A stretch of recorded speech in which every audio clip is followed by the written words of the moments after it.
दिसंबर की ठंडी हवा के साथ पहाड़ी कस्बे में क्रिसमस की तैयारी शुरू हो चुकी थी। हर घर में सजावट थी। चर्च की घंटियों की आवाज दूर दूर तक सुनाई दे रही थी और लोग अपने अपने परिवार के साथ त्योहार मनाने की तैयारी कर रहे थे। इसी कस्बे में एक पुराना लकड़ी का घर था जहां एल्बर्ट डिसूजा नाम का एक बुजुर्ग रहता था।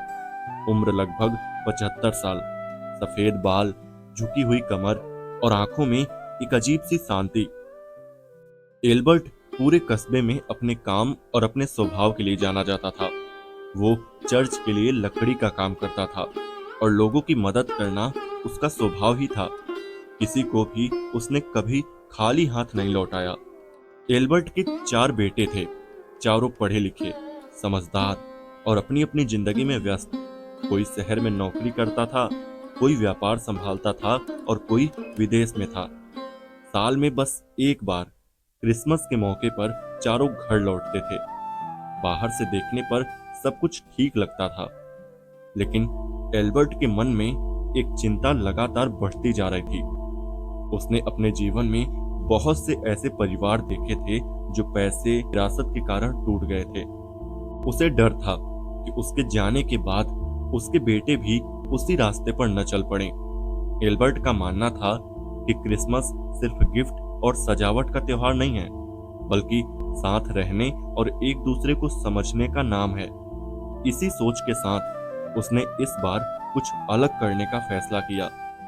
क्रिसमस ईव की रात उसने अपने चारों बेटों के लिए 4 एक जैसे लाल रंग के गिफ्ट बॉक्स तैयार करवाए। बाहर से सभी बॉक्स बिल्कुल एक जैसे दिखते थे।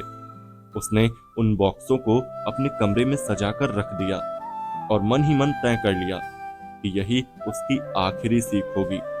क्रिसमस की सुबह होने से पहले ही एल्बर्ट की तबीयत अचानक बिगड़ गई। घर में अफरा तफरी मच गई। कुछ ही घंटों बाद एल्बर्ट इस दुनिया को छोड़ चुका था। क्रिसमस की सुबह जो खुशियों से भरी होनी चाहिए थी, अब उस घर के लिए एक खालीपन लेकर आई। चारों बेटे टूट चुके थे, लेकिन उन्होंने अपने पिता की हर बात और हर आदत का सम्मान किया। पिता की आखिरी इच्छा को याद करते हुए क्रिसमस की सुबह चारों भाइयों ने उन गिफ्ट बॉक्सों को एक साथ खोला। किसी तरह की जल्दबाजी नहीं थी, सिर्फ मन में सवाल और दिल में भारीपन था।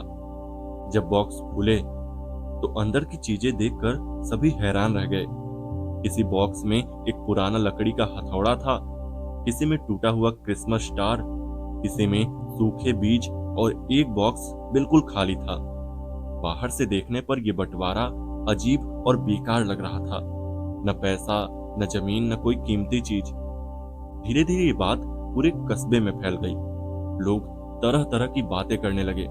कुछ ने इसे बुजुर्ग की भूल कहा, कुछ ने इसे अनुचित बंटवारा बताया और कुछ ने यह तक कह दिया कि शायद एल्बर्ट ने अंतिम समय में सही सोच नहीं रख पाई। ऐसे शब्द चारों भाइयों तक भी पहुंचे, लेकिन उन्होंने किसी भी बात पर तुरंत प्रतिक्रिया नहीं दी। उनके मन में अब भी अपने पिता की समझदारी पर भरोसा था। खाली बॉक्स के नीचे एक मुड़ा हुआ कागज रखा हुआ था। वो एल्बर्ट का आखिरी संदेश था। उस संदेश में उसने अपने जीवन का सार बहुत सादे शब्दों में लिखा था। उसने समझाया कि हथौड़ा मेहनत का प्रतीक है, टूटा हुआ तारा उम्मीद का, बीज भविष्य का और खाली बॉक्स उस जगह का संकेत है जिसे केवल एकता से भरा जा सकता है।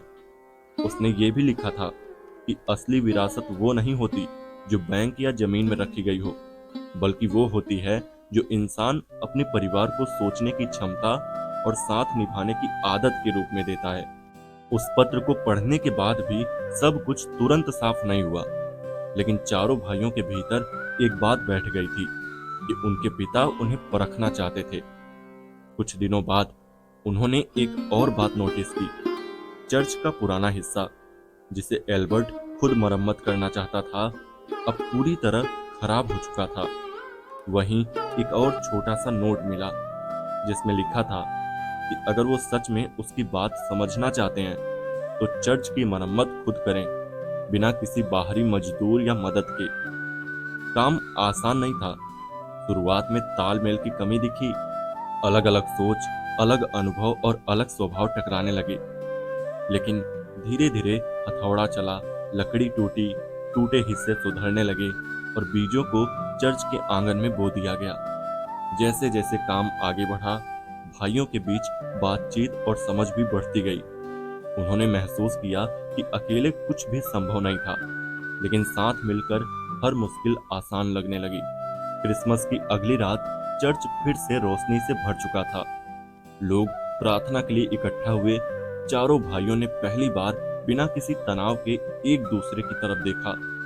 उस पल उन्हें एहसास हुआ कि उनके पिता ने उन्हें जो दिया था वो किसी तिजोरी में बंद नहीं था, बल्कि उनके रिश्तों में छुपा हुआ था।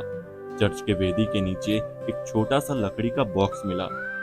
ये एल्बर्ट का आखिरी सरप्राइज था। उसमें कोई खजाना नहीं था, बल्कि चर्च और कस्बे के भविष्य की योजनाएं थी।